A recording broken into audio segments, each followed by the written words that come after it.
Deep in a mossy forest in British Columbia, Georgia discovered a glade where no sound could enter, no birdsong, no wind, not even her own humming. Curious and cautious, she tiptoed into the silent circle. Inside, she found an old owl with eyes closed, floating slightly above the ground. "He's trapped in a dream," whispered a pine needle spirit nearby. "The silence is swallowing his voice." Georgia pulled out her flute carved from cedar and played the softest, sweetest tune.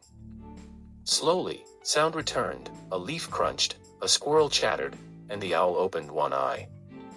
With a blink and a stretch of his wings, the owl awakened. "Thank you," he said in a deep, echoing voice.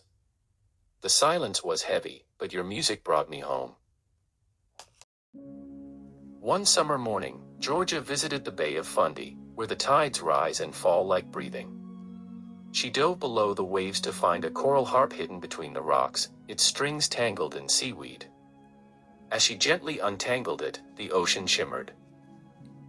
A young beluga whale appeared, curious and glowing.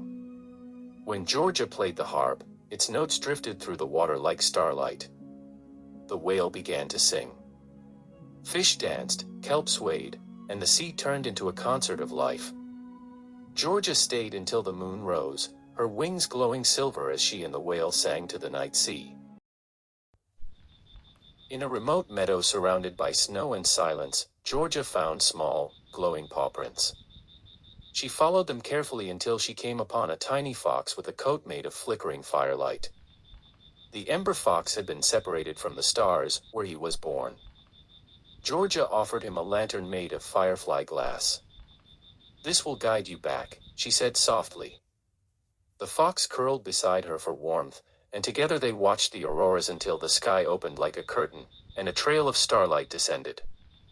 With a grateful look, the ember fox leapt up, disappearing into the night sky, leaving behind a spark that nestled in Georgia's pocket, to keep her warm on her next journey.